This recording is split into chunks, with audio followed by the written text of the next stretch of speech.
ಎಲ್ಲರಿಗೂ ನಮಸ್ಕಾರ. ಭೈರಪ್ಪ ಅವರ ಪರ್ವ ಕಾದಂಬರಿಯನ್ನು ಮುಂದುವರಿಸೋಣ. ಕತೆ ಯುದ್ಧರಂಗದಲ್ಲಿದೆ.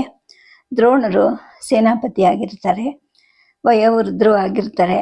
ಹಾಗಾಗಿ ಅವ್ರಿಗೆ ಸಾಕಷ್ಟು ಆಹಾರವಾಗಲಿ ಅಥವಾ ನಿದ್ದೆ ಆಗಲಿ ಸಿಕ್ಕದೇ ಇದ್ದುದರಿಂದ ಬಹಳ ಸುಸ್ತಾಗಿರ್ತಾರೆ ಅವರು.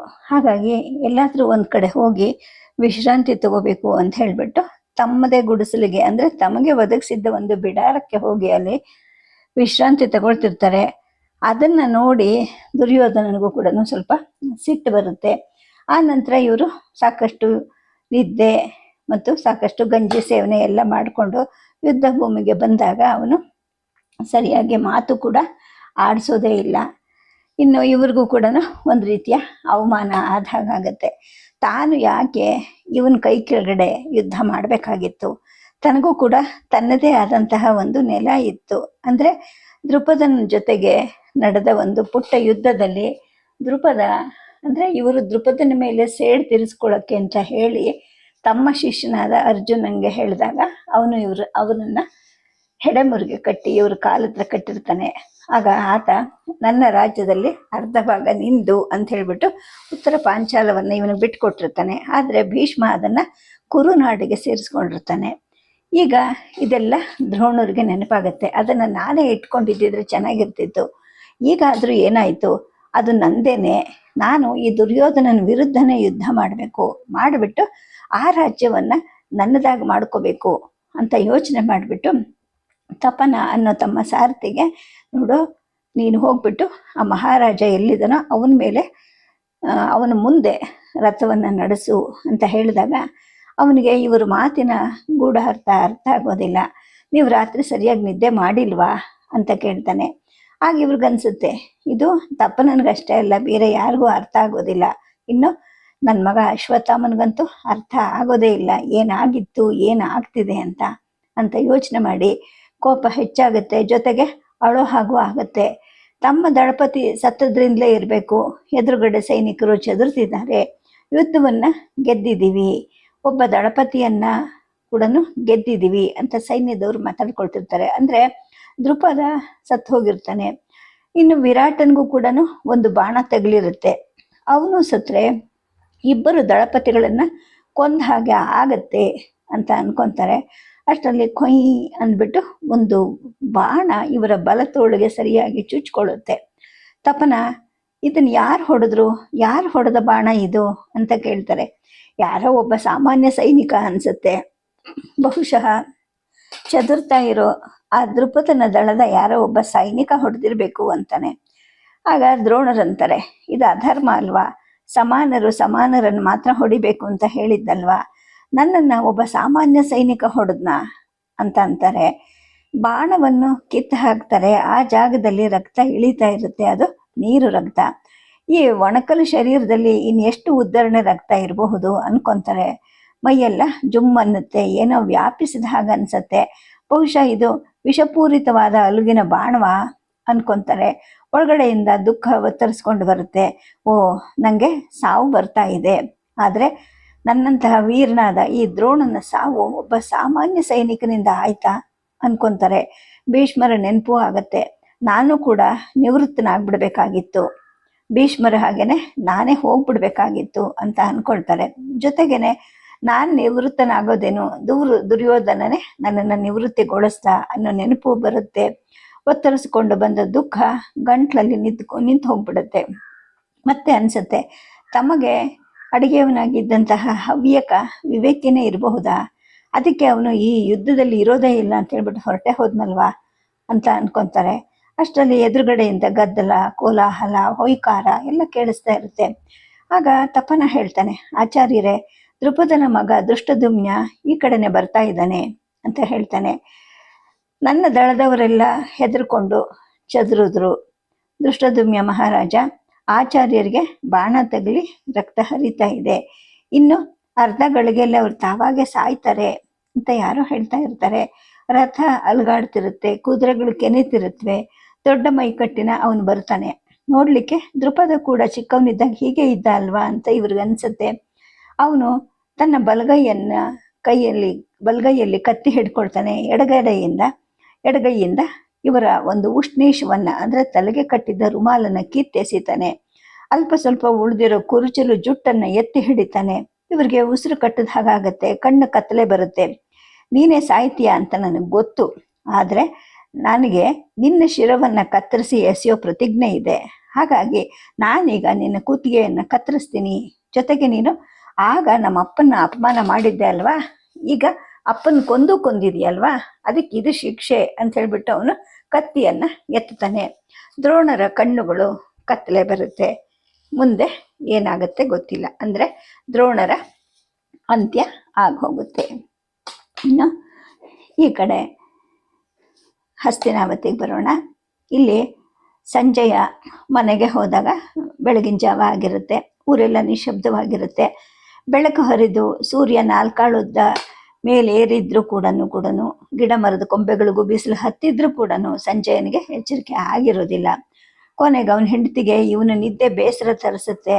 ಎಬ್ಬಿಸ್ತಾಳೆ.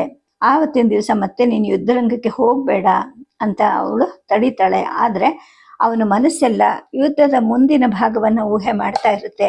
ತಾನು ಹೋಗಲೇಬೇಕು ಅಂತ ಅಂದ್ಕೊಳ್ತಾನೆ.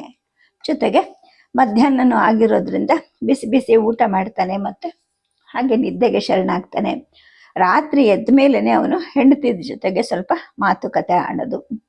ಮತ್ತೆ ಬೆಳಗಿನ ಜಾವ ಹೇಳ್ತಾನೆ. ನಸುಕಿನಲ್ಲೇ ಎದ್ದು ರೊಟ್ಟಿ ಕಟ್ಟಿಸ್ಕೊಂಡು ಬಿರುಸಿನಿಂದ ಕುದುರೆಯನ್ನು ಓಡಿಸ್ತಾನೆ. ಇದುವರೆಗೂ ದಾರಿ ಉದ್ದಕ್ಕೂ ಹಸ್ತಿನಾವತಿಗೆ ಅಥವಾ ಯುದ್ಧ ರಂಗಕ್ಕೆ ಹೋಗಿ ಬರ್ತಿದ್ದ ಲೆಕ್ಕ ಸಿಕ್ಕದಷ್ಟು ಗಾಡಿಗಳು ಈಗ ತುಂಬ ವಿರಳವಾಗಿರುತ್ತೆ. ಸಾಗಿಸೋವಂಥದ್ದೇನು ಹಸ್ತಿನಾವತಿಯಲ್ಲಿ ಉಳಿದೇ ಇಲ್ವಲ್ಲ ಅನ್ನೋ ನೆನಪು ಸಂಜಯನಿಗೆ ಆಗತ್ತೆ. ಸೂರ್ಯ ಹುಟ್ಟಿ 7-8 ಗಳಿಗೆ ನಂತರ ಅವನು ಹೋಗ್ತಾ ಇದ್ದ ದಾರಿನಲ್ಲಿ ಒಂದು ನೀರಿನ ಹಳ್ಳ ಸಿಕ್ಕತ್ತೆ. ಅಲ್ಲಿ ಇಳಿತಾನೆ. ಕುದುರೆಗೆ ನೀರು ಕುಡಿಸಿ ಹಳ್ಳದ ದಂಡೆ ಮೇಲೆ ಹುಲ್ಲಿನಲ್ಲಿ ಅವುಗಳನ್ನ ಬಾಯಾಡ್ಸಕ್ಕೆ ಬಿಡ್ತಾನೆ. ತಾನು ಕೂಡ ಕೈಕಾಲು ತೊಳ್ಕೊಂಡು ರೊಟ್ಟಿಯನ್ನ ತಿನ್ನಕ್ಕೆ ಅಂತ ಕೂತ್ಕೊಂತಾನೆ.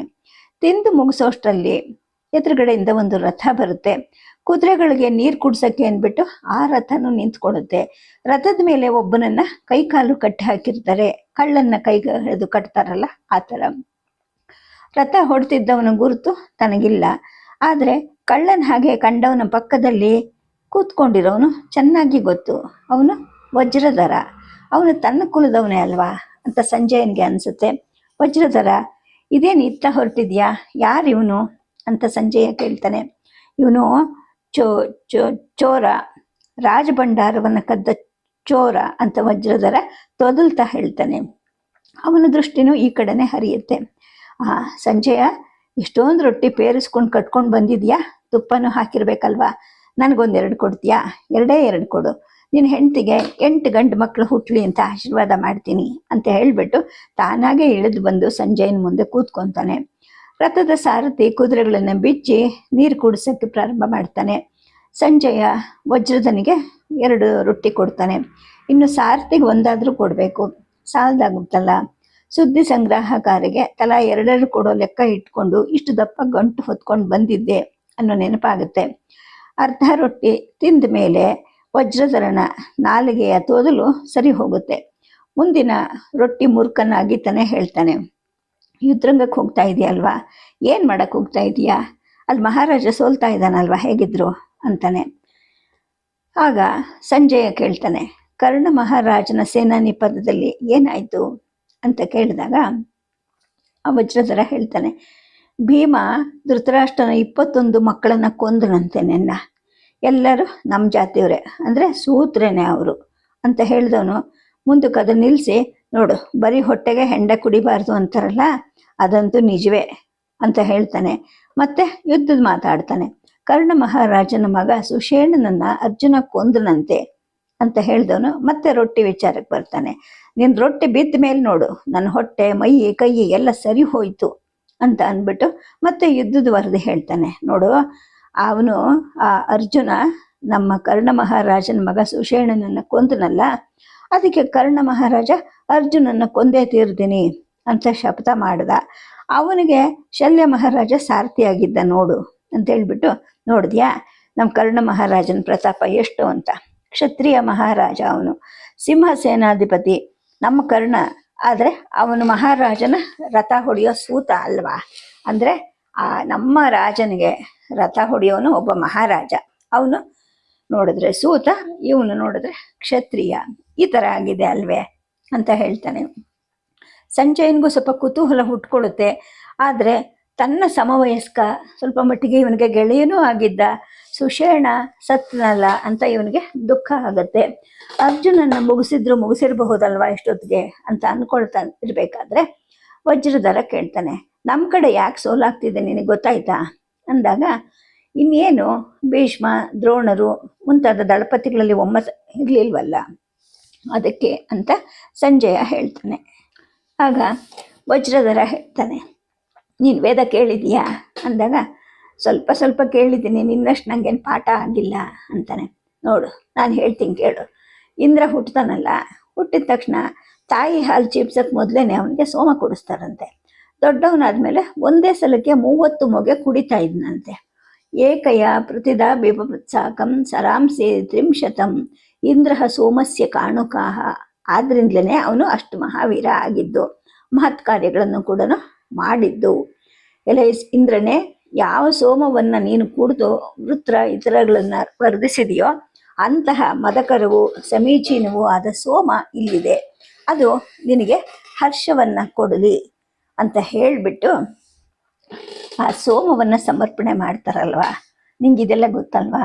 ಆ ಸೋಮನೆ ಇಲ್ದಿದ್ರೆ ಹರ್ಷ ಹೇಗೆ ಸಾಧ್ಯ, ಹಾಗೇನೆ ಗೆಲುವು ಹೇಗೆ ಸಾಧ್ಯ ಅಂತ ವಜ್ರಧರ ಹೇಳ್ತಾನೆ.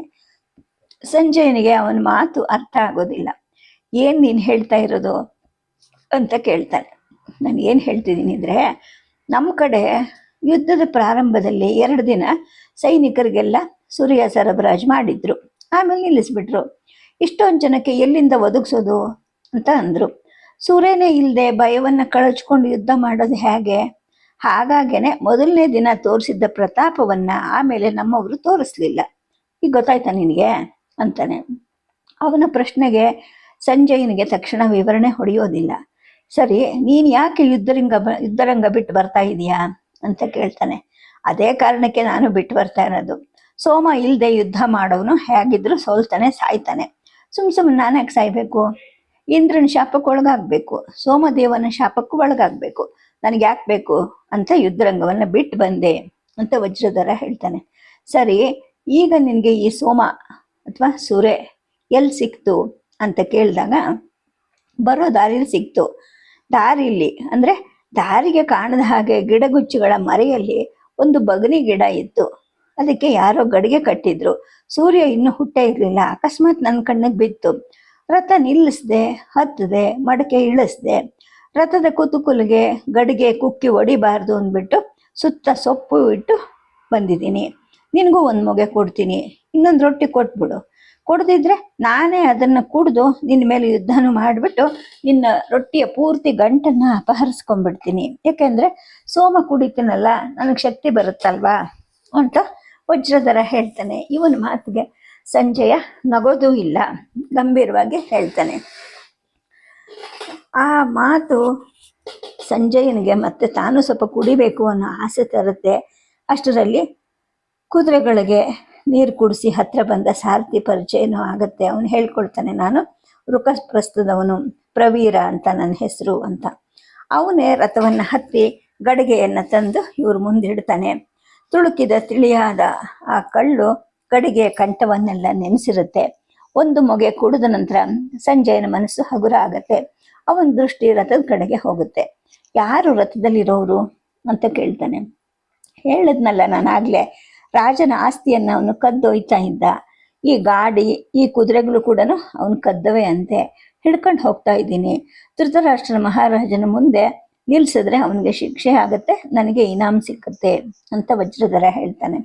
ಏನು ಕದೀತಿದ್ದ ಅವನು ಅಂತ ಸಂಜಯ ಕೇಳಿದಾಗ, ಬಾ ತೋರಿಸ್ತೀನಿ ಅಂತ ವಜ್ರಧರ ಸಂಜಯನನ್ನ ಆ ರಥದ ಹತ್ರ ಕರ್ಕೊಂಡು ಹೋಗ್ತಾನೆ. ಸಂಜಯ ಹೋಗಿ ರಥದಲ್ಲಿ ನೋಡ್ತಾನೆ. ಸುಮಾರು 30-31 ವರ್ಷದ ಒಬ್ಬನನ್ನ ಕೈ ಕಾಲು ಕಟ್ಟಿ ಅಲ್ಲಿ ಮಲಗಿಸಿರ್ತಾರೆ. ಆ ಯುದ್ಧ ರಥದ ಒಳಭಾಗದಲ್ಲಿ ಒಂದು ಬುಟ್ಟಿಯಲ್ಲಿ ಬಾಣಗಳ ಲೋಹದ ಮೂತಿಗಳು, ರಥಚಕ್ರದ ಲೋಹದ ಕಡಾಣಿಗಳು, ಕೀಲುಗಳನ್ನು ಕೂಡಿಸುವಂತಹ ಲೋಹದ ಪಟ್ಟಿಯ ಚೂರುಗಳು ಇವಿರುತ್ತೆ. ಅವು ಬಿಟ್ರೆ ಮತ್ತೇನು ಇರೋದಿಲ್ಲ. ನೋಡು, ಯುದ್ಧರಂಗದಿಂದ ಇವನ್ನೆಲ್ಲ ಕದ್ದೊಯ್ತಾ ಇದ್ದ ಅವನು. ಈ ರಥ, ಈ ಕುದುರೆಗಳು ಕೂಡ ಯುದ್ಧರಂಗದ್ದೇ ಅಂತೆ. ರಾಜ್ಯದ ಸಂಪತ್ತನ್ನ ಕದ್ದ ಇವನು ಬಲಗೈ ಕತ್ತರಿಸೋದಿಲ್ವಾ, ನೀನೇ ಹೇಳು ಅಂತ ವಜ್ರಧರ ನ್ಯಾಯವ ಹೇಳೋವನಾಗೆ ಹೇಳ್ತಾನೆ. ಆಗ ಸಂಜಯ ಹೇಳ್ತಾನೆ, ನೋಡು ಅವನ ಕಟ್ಟುಗಳನ್ನ ಬಿಚ್ಚು, ನಾನು ಹೇಳ್ತೀನಿ ಅಂತ ಹೇಳ್ಬಿಟ್ಟು ಅವನೇನು ಮಾಡದೇ ಇದ್ದಿದ್ದಕ್ಕೆ ತಾನೇ ಬಾಗಿ ಅವನ ಕಟ್ಟುಗಳನ್ನ ಬಿಚ್ಚಿ ಕೂರಿಸ್ತಾನೆ. ಆಮೇಲೆ ನೋಡು ನಿಜ ಹೇಳು, ನೀನು ಯಾರು, ಇವನ್ನೆಲ್ಲ ಯಾಕೆ ಕದ್ದೆ ಅಂತ ಅವನನ್ನು ಕೇಳ್ತಾನೆ. ಹಾಗೆ ಕಟ್ಟಿಸ್ಕೊಂಡಿದ್ದವನಿಗೆ ಅಳು ಬರುತ್ತೆ, ಬಿಕ್ಕಿ ಬಿಕ್ಕಿ ಅಳುತ್ತಾನೆ. ಹೇಳ್ತಾನೆ, ಅಯ್ಯ ನಾನು ಸತ್ಯ ಹೇಳ್ತಾ ಇದ್ದೀನಿ, ನನ್ನ ಹೊಟ್ಟೆಲಿರೋ ಮಗು ಆಣೆ ಮೇಲೆ ಹೇಳ್ತಾ ಇದ್ದೀನಿ, ಬಲಗೈ ಕತ್ತರಿಸಿ ಹಾಕಿದ್ರೆ ನನ್ನ ಕಸಬನ್ನು ನಾನು ಹೇಗೆ ಮಾಡಲಿ ಹೇಳಿ ಅಂತಾನೆ. ಸರಿ, ಏನು ನಿನ್ನ ಕಸಬು ಅಂತ ಸಂಜಯ ಕೇಳಿದಾಗ, ನಾನು ಲೋಹಕಾರ ಅಯ್ಯ ಅಂತಾನೆ. ಸರಿ, ಇದನ್ನು ಕದಿಯಕ್ಕೆ ಯಾಕೆ ಹೋಗಿದ್ದೆ ಅಂದಾಗ, ಕದೀಲಿಕ್ಕೆ ಹೋಗಲಿಲ್ಲ ಅಯ್ಯ, ಯುದ್ಧ ಅಂದರೆ ಹೇಗಿರುತ್ತೆ ಅಂತ ನೋಡೋಕ್ಕೆ ಅಂತ ಹೋಗಿದ್ದೆ. ಅಲ್ಲಿ ಸೈನಿಕರ ಕೊಳತು ನಾರುವಂತಹ ಹೆಣಗಳ ಮಧ್ಯೆ ಲಕ್ಷಾಂತರ ಬಾಣಗಳು ಬಿದ್ದಿದ್ವು, ಅವುಗಳ ತುದಿಯ ಲೋಹ ಹಾಳಾಗ್ತಿತ್ತು. ಹಾಗಾಗಿ ಕೈಗೆ ಸಿಕ್ಕಿದಷ್ಟನ್ನು ಮುರ್ಕೊಂಡೆ. ಈ ಪಟ್ಟಿಗಳು ಕೂಡ ಮುರಿದ ರಥದವು, ಆ ರಥನೂ ಕೂಡ ಮುರಿದು ಬಿಟ್ಟು ಹೋಗಿದ್ದೇನೆ. ನಾನು ದುರಸ್ತು ಮಾಡಿ ಇವುಗಳನ್ನ ತುಂಬಿಕೊಂಡೆ. ಯುದ್ಧಕ್ಕೆ ನಿರುಪಯೋಗಿ ಅಂತ ಬಿಟ್ಟಿದ್ದಂತಹ ಈ ಕುದುರೆಗಳು ಕೂಡ ಕಾಲ್ಗೇನೋ ಹಾಗೆ ಕುಂಟ್ತಿದ್ವು, ಹಾಗಾಗಿ ಇವುಗಳನ್ನ ಹಿಡ್ಕೊಂಡು ಕಟ್ಕೊಂಡು ಒಯ್ತಾ ಇದ್ದೆ ಅಂತ ಹೇಳ್ತಾನೆ. ಸರಿಯೇ, ಈ ಲೋಹದಿಂದ ಏನು ಮಾಡ್ತೀಯಾ ಅಂತ ಸಂಜಯ ಕೇಳ್ತಾನೆ. ಮಹಾರಾಜ, ಈ ಲೋಹಗಳಿಂದ ಅದನ್ನು ತೆಗೆದು ಹೊಸದಾಗಿ ಲೋಹ ತಯಾರಿಸೋದು ಎಷ್ಟು ಕಷ್ಟ ಅಲ್ವಾ, ನಿಮಗೂ ಗೊತ್ತು. ಹಾಗಾಗಿ ಇವನ್ನು ಕರಗಿಸ್ತೀನಿ. ಬಾಗಿಲಿಗೆ ಬೇಕಾದಂತಹ ಚಿಲ್ಕ, ಕೊಂಡಿಗಳು, ನೇಗಿಲಿಗೆ ಗುಳುಗಳನ್ನು ಇವುಗಳನ್ನು ಮಾಡಿ ಹಳ್ಳಿಗಳಲ್ಲಿ ಮಾರಿ ಹೊಟ್ಟೆ ಹೊರ್ಕೊಳ್ತೀನಿ ಅಂತ ಲೋಹಕರ ಹೇಳ್ತಾನೆ. ಸಂಜಯ ಒಂದು ನಿಮಿಷ ಅವನನ್ನು ದಿಟ್ಟಿಸಿ ನೋಡ್ತಾನೆ. ಆನಂತರ ವಜ್ರಧರಂಗೆ ಹೇಳ್ತಾನೆ, ವಜ್ರಧರ ಇವನನ್ನು ಬಿಟ್ಟುಬಿಡು ಅಂತ.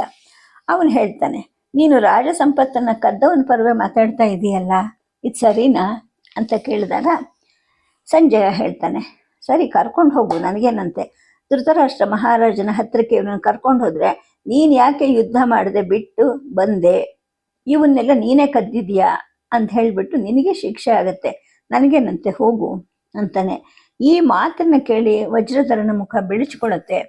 ಸಂಜಯ ಲೋಹಕಾರನಿಗೆ ಒಂದು ರೊಟ್ಟಿ ಕೊಡ್ತಾನೆ. ಅನಂತರ ಒಂದು ಮೊಗೆ ಬರ್ತಿ ಗಡಿಗೆ ತುಂಬ ಆ ಸುರಿಯನ್ನು ಬಗ್ಗಿಸಿ ಕೊಡ್ತಾನೆ. ಇನ್ನು ಕಥೆ ಮತ್ತೆ ಯುದ್ಧರಂಗದ ಕಡೆಗೆ ಬರುತ್ತೆ. ಈಗ ಕರ್ಣನ ಬಿಡಾರದ ಹತ್ರಕ್ಕೆ ಹೋಗೋಣ. ಅವನಿಗೆ ಹೊಟ್ಟೆ ಒಳಗಡೆಯಿಂದ ಸಂಕಟ ಬರ್ತಾ ಇರುತ್ತೆ. ವಾಂತಿ ಆದರೆ ಪರಿಹಾರ ಆಗುತ್ತೇನೋ ಒಂದು ಅಸ್ಪಷ್ಟ ಅರಿವು ಮೂಡ್ತಾ ಇರುತ್ತೆ. 2 ಸಲ ಹೊರಗಡೆ ಹೋಗಿ ಕೂತ್ಕೊಂಡು ವಾಕರಿಸ್ತಾನೆ. ಆದರೂ ಪೂರ್ತಿ ಬಗ್ಗದೆ ಒಳಗೆ ಉಳ್ಕೊಂಡಿರುತ್ತೆ. ಯಾಕೆ ಮಹಾರಾಜ, ಏನಾಯ್ತು ಅಂತ ಬಾಗಿಲು ಕಾಯ್ತಿದ್ದಂತಹ ಚೈತ್ಯ ಅನ್ನೋನು ರಮಿಸಿ ಕೇಳ್ತಾನೆ. ಆದರೂ ಕೂಡ ಕರ್ಣನಿಗೆ ಮಾತಾಡೋ ಮನಸ್ಸಾಗಲ್ಲ. ಒಳಗೆ ಬಂದು ಮಲ್ಕೊತಾನೆ. ಕಂಬಳಿ ಬೆಚ್ಚಗಿರುತ್ತೆ.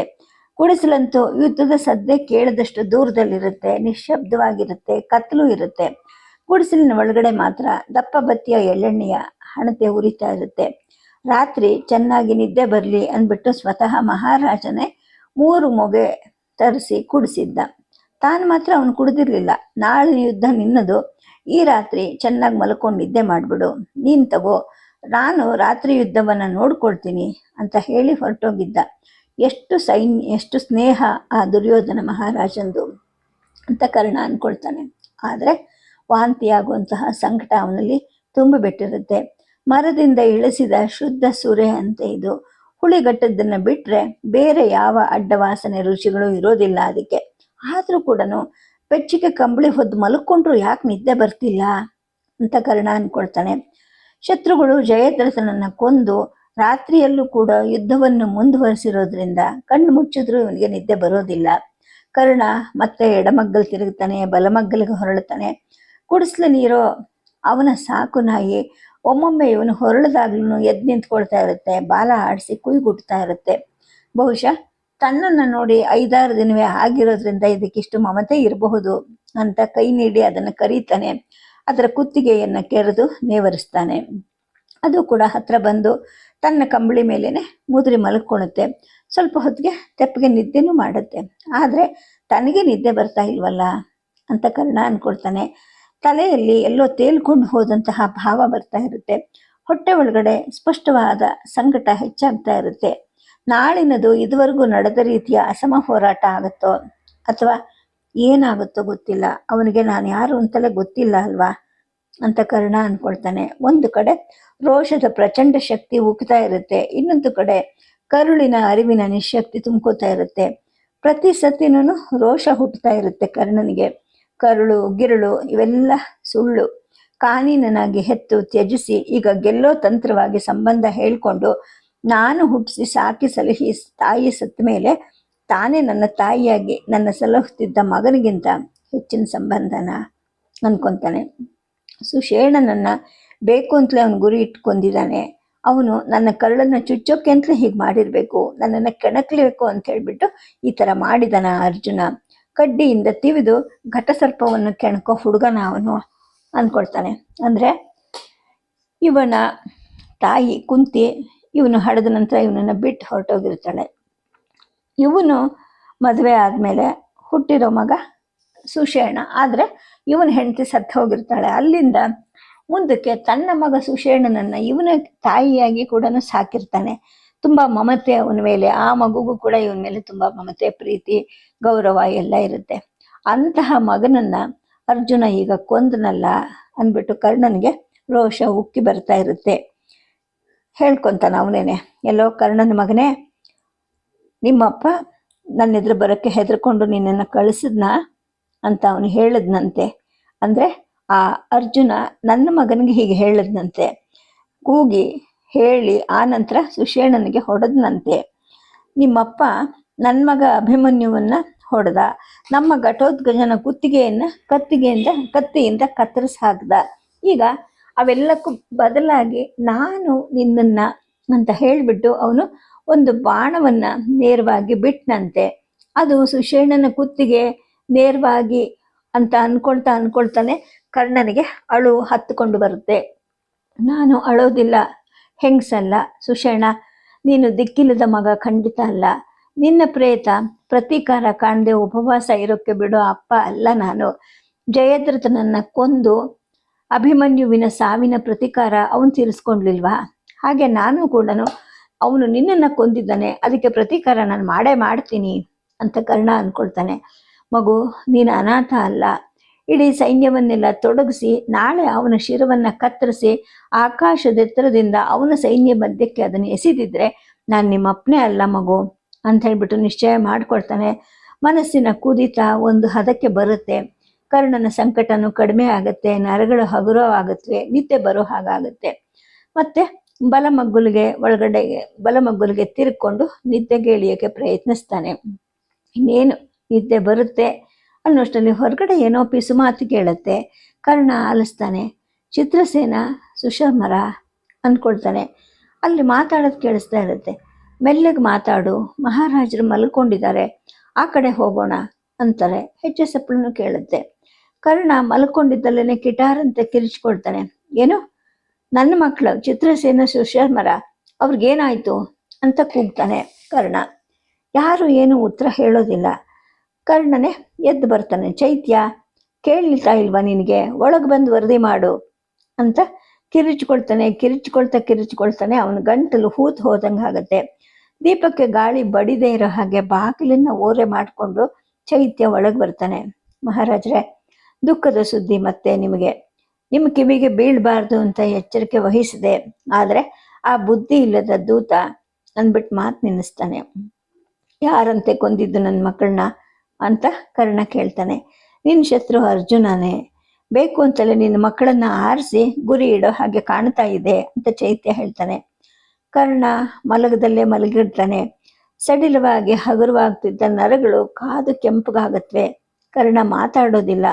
ಕರುಳು ಹಿಂಡದ ಹಾಗೆ ಸಂಕಟ ಶುರುವಾಗುತ್ತೆ. ಜೊತೆಗೆ ಸಮಾಧಾನ ಕೂಡ ತೇಲಿ ಬರುತ್ತೆ. ಯುದ್ಧ ಅಂದ್ರೇನೆ ಸಾವು. ದುರ್ಯೋಧನ ಮಹಾರಾಜರದು ಮತ್ತು ದುಶ್ಯಾಸನ ಮಕ್ಕಳು ಕೂಡ ಸತ್ತಿಲ್ವಾ? ಜೊತೆಗೇನೆ ಅಭಿಮನ್ಯುವನ್ನು ಕೊಂದವನು ನಾನು ಅನ್ನೋ ಒಂದು ತಪ್ಪು ಸುದ್ದಿ ಕೂಡ ಹುಟ್ಕೊಂಡಿದೆ. ಅವನು ಹಾಗೆ ನಂಬಿದ್ದಾನೆ ಅಂತ ಅನ್ಕೊತಾನೆ. ತನ್ನ ನಿರ್ದೋಷವನ್ನ ತಾನು ಕಾಣಿಸ್ಕೊಳ್ತಾನೆ. ಅವನಿಗೆ ಇನ್ನು ಹೇಗೆ ತಿಳಿಸೋದು ಅಂತ ಅನ್ಕೊಳ್ತಾನೆ. ಅದ್ರ ಕುತೂಹಲದ ಹಿಂದೆನೆ, ಸರಿ ನಾನೀಗ ತಿಳಿಸಿದ್ರೆ ತಾನೇ ಅವನು ನನ್ನ ಮಕ್ಕಳನ್ನ ಬಿಡ್ತಾನ? ಅವನು ಸೇನಾಪತಿ ಆಗಿದೆಯಲ್ಲ, ನಿನ್ನ ಮಕ್ಕಳನ್ನ ಒಬ್ಬೊಬ್ಬರನ್ನಾಗಿ ಕೊಂದು ಉರುಳಿಸ್ತಿದ್ದೀನಿ, ಅದೇನು ಮಾಡ್ತೀಯೋ ಮಾಡಬಾ ಅಂತ ಸವಾಲು ಹಾಕ್ತಾ ಇದ್ದಾನ ಅಂತ ಕರ್ಣ ಯೋಚನೆ ಮಾಡ್ತಾನೆ. ಹೌದು, ಅದೇ ನಿಜ ಅಂತ ಅವನ ಮನಸ್ಸಿಗನ್ಸುತ್ತೆ. ಅರ್ಜುನ, ನಾಳೆ ಬೆಳಗಾಗೋದೇ ತಡ, ನಿನ್ನ ಮೇಲೆ ಹೆರಿಗೆ ಬರ್ತೀನಿ, ಸಮಗೈ ಯುದ್ಧ ಮಾಡ್ತೀನಿ. ಉಳಿದ 4 ಕುಂತಿಯ ಮಕ್ಕಳೆಂದು ಭಾವಿಸಿದ್ರು ಕೂಡ ಒಬ್ಬೊಬ್ಬರಾಗಿ ನನ್ನ ಮಕ್ಕಳನ್ನ ಕೊಲ್ತಿರೋ ನೀನೇನೆ ನನ್ನ ವಾಂಚಲ್ಯವನ್ನ ಕತ್ತರಿಸ್ಕೊಂಡಿದೀಯ. ಸಮಗೈ ಯುದ್ಧ ಆಗ್ಬೇಕು ಅಂತ ಅನ್ಕೊಳ್ತಾನೆ ಕರ್ಣ ಹೊರಳ್ತಾನೆ ಅತ್ತ ಇತ್ತ. ಇನ್ನು ಇಡೀ ರಾತ್ರಿ ನಿದ್ದೆ ಬರೋದೇ ಇಲ್ಲ ಅಂತ ಅವನಿಗೆ ಮನಸ್ಸಿಗೆ ಸ್ಪಷ್ಟವಾಗತ್ತೆ. ಹೇಗಿದ್ರು ರಾತ್ರಿ ಯುದ್ಧ ನಡೀತಾನೆ ಇದೆ. ಈಗಲೇ ಮೇಲೆದ್ದು ಹೋಗ್ಬಿಟ್ಟು ಅವನ ಮೇಲೆ ಬಿದ್ದು ಬಿಡಬೇಕು.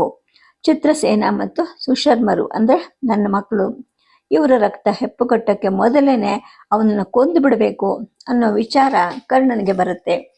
ದಡಕ್ಕಂತ ಎದ್ದು ಕೂತ್ಕೊಂತಾನೆ.